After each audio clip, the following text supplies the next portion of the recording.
Hi everyone, I hope you guys are good. Good morning and welcome to Campus Hustle Podcast.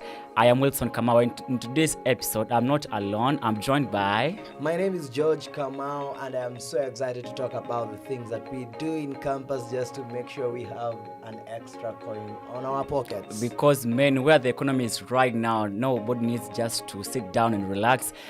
Because for me, I looked at things when I was moving from first year to second year, and I realized that I had more needs which I could not tell my parents. For example, I needed to go out with friends, I need a better phone, and I could not give this burden to my parents. So this is what triggered me to hustling while still in campus.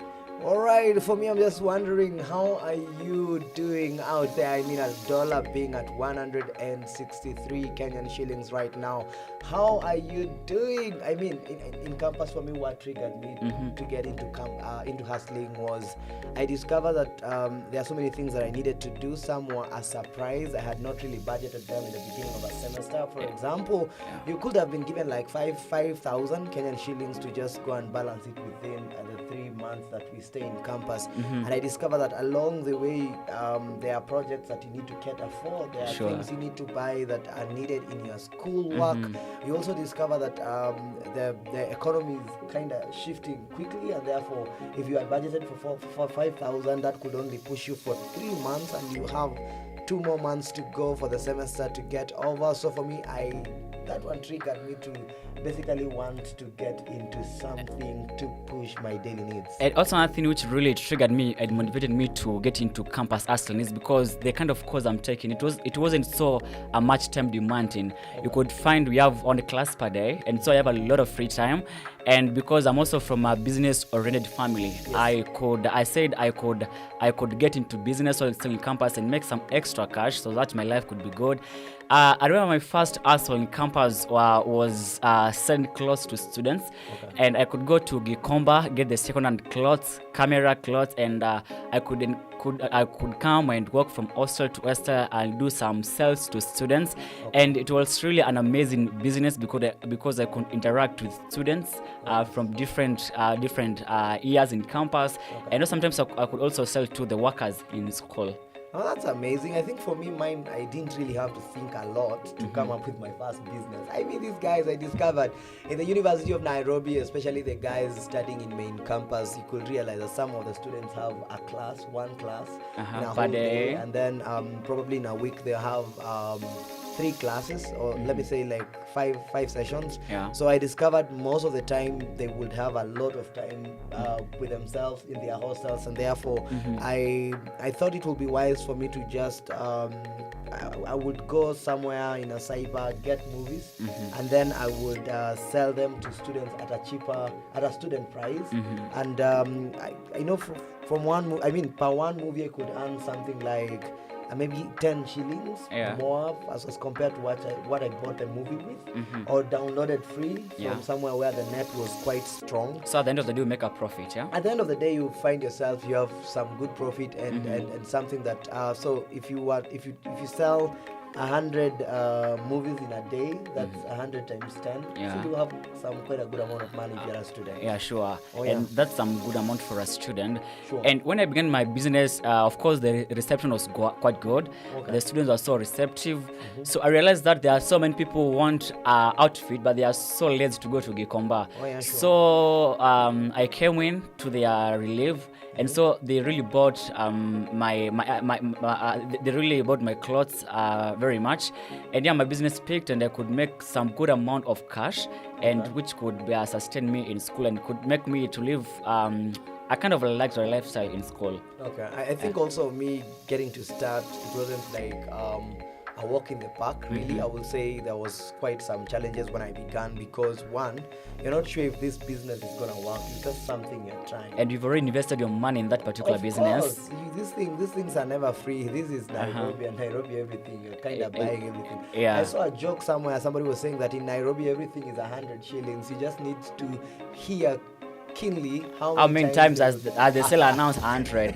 I mean, that was interesting. So for me, I think I had spent my money in this project, so I was just hoping that it gets to work. So my challenge was, first of all, it's just the students are in their hostel, but really, did they tell you they need movies? Yeah. Some already have movies in their laptops, In their phones also as in their well. phones. So for me, it was And even some of them are not fan of movies. yeah, some of them are not fan of movies. Some are reading novels. Yes. So for me, I just thought of maybe let me try for those that would perhaps want movies. Maybe that would work.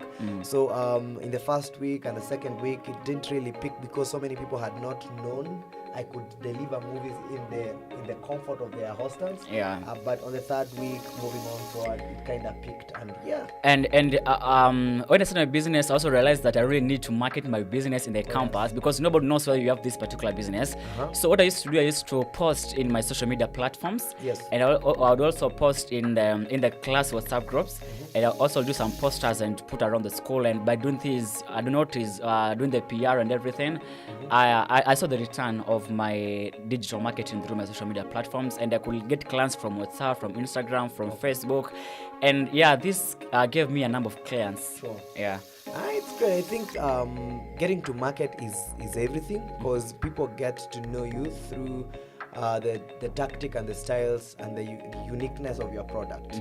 So that's what now puts you in a place where you can get to do business well.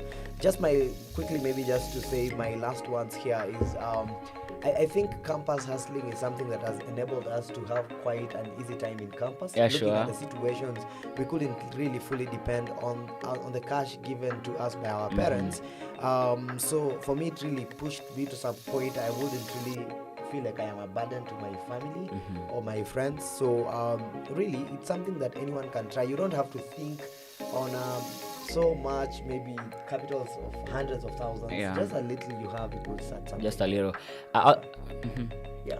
But I also feel like campus hustling has really taken me from one level to the other, because where I was before I started my hustle is not where I am right now. Right now I could look back and realize at least this campus hustling has at least made me to be someone, because I've gone to places, I've been in a position to do a project which I could not have done if I could not have started this hustle. So I'd like to make a call to the other students who are still thinking of hustling.